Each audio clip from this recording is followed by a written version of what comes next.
Hey, welcome to Straight Conversation. Coming at you with a quick moment about the Kim Potter trial, the Kim Potter verdict. It's very interesting because I was 50-50 on this. I mean, clearly she killed someone that should go to jail, but clearly also it was an accident, and I wanted the verdict to be what it is because we have to start, I mean, we have to start taking a stance about police officers killing people. And this is just another case of police officer killing a person that didn't have to be killed. It's not like she was stopping a felony murderer, you know. And we have to understand that if he gets away, they can always catch up with him. He hit his mom's car. He's going back to the house. There's no like immediate danger. I mean, it all started because he had a air freshener in the windshield, and now we have somebody dead, a kid dead. And like it's just crazy that these type of incidents lead to death. Like yeah, people are gonna argue that hey, he was trying to get away, but that shouldn't result in death. Police have to have more restraint, more control. We put more trust in the police that they're gonna be able to control situations like this. I mean, there's five cops, can't arrest the kid, and then he gets away. He didn't even get away yet, and she shot him. Didn't go see if he was okay. And like three other cops are standing around there making sure she's okay, while he dies after crashing into where maybe it was a tree or something, but crashed down the road. But I mean, it's unnecessary that people die in this type of manner. At the hands of police. We don't really see these type of police killings in other countries. Maybe because a lot of other countries' police don't carry guns like this. But I mean, but the thing is, one thing that does confuse me about the verdict is I've never understand is that she was charged. She killed Dante Wright. We all agree with that. But she was charged with two counts of murder, two different forms of murder, and found guilty on two different forms of murder. I don't understand how you can be found guilty on two different counts of murder. That baffles me because it's one dead body. So that's kind of weird that she was charged with first and second degree. I don't know how our criminal justice systems figure that out. You would think that she'd just be charged with one or the other, which I thought it was going to be, but apparently you can be charged with two different forms of murder. So this, I was kind of set up to be 50-50. Like, if she would have been found not guilty, I'd have understood because I do think it's an accident.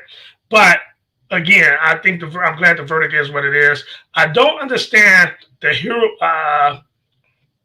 Like, afterwards, I was listening to the Attorney General of Minnesota, of Keith Ellison, and he was like, talking about how great Dante could have been. And I don't understand how afterwards, we kind of martyred people. I mean, let's face it. I mean, he was on probation. He was on, I don't know if he was on probation, but he had a assault with a deadly weapon crime, and he also was running from the police. So I can't get carried away and like, making him out to be a hero, but he shouldn't have died because of that. So this is just really, really interesting because also I kind of used this analogy yesterday. If it was a doctor and the doctor was operating on somebody and accidentally killed, and the person accidentally died, he wouldn't have been up for murder.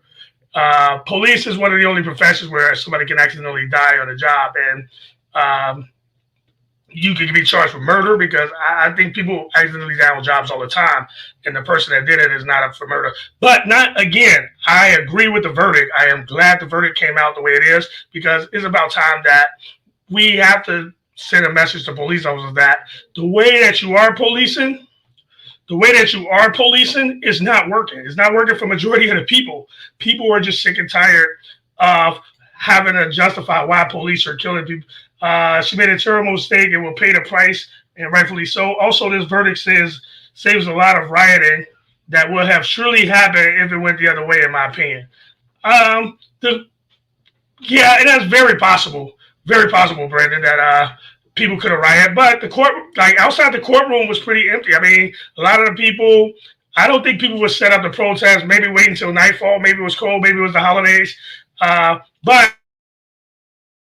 jury, I hope the jury is not taking into account whether people are going to riot or not. So that would be a very interesting I mean, I don't think the juries are taking those into account because, I mean, I don't even know if this is an indication of how juries are going to go in certain directions. Maybe in Minnesota, this is the new way police officers are going to be held accountable, but they got to be held accountable. You can't accidentally kill people on a job. You can't mistake a gun for a taser. We can't do that in real life outside of the police. And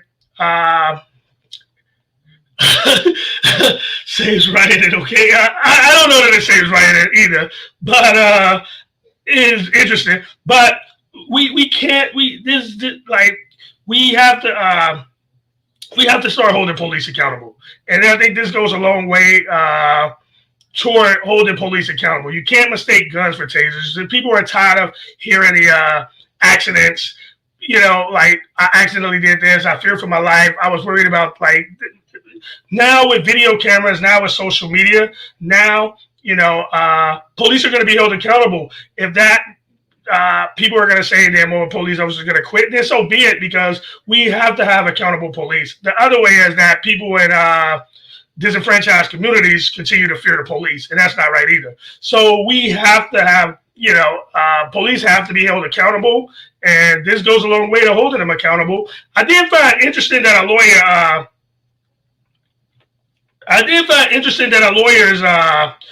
How did she or confuse the two? And she never pulled a taser or a gun out in 26 years, which is why at this point you decide that now is the time to pull out your taser or gun. I mean, let the kid flee. You can always arrest people later. He's not. I mean, what is he going to do? But I do find this to be a very interesting case, and I agree with the verdict. And I think again, now it's time to start holding police accountable. But I don't know if there's going to be any indication of how people are going to start finding verdicts in the future. But I do think all the trials, all the high profile trials that we have had so far, it does appear that the jury are taking the charges serious, and they are deliberating, and they are coming back with what they believe to be honest, community felt opinions. That they, so it's been a lot of high profile cases like this in the news. And, I think people are just saying enough is enough. And I agree. It's time, and hopefully police officers everywhere, before you pull out your gun, before you pull out your taser, before you put somebody in a chokehold, before you grab somebody, that now you're going to be like, hey, is this really necessary?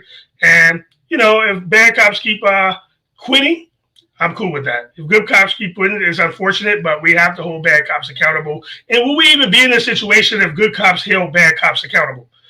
We wouldn't even be in this situation where this has to be like all eyes on cases like this. And with that, I said I was going to keep it short, straight for paying attention. Thanks for paying attention to Straight Conversation. And I'm your host, Jesse, and I'm out. Thanks.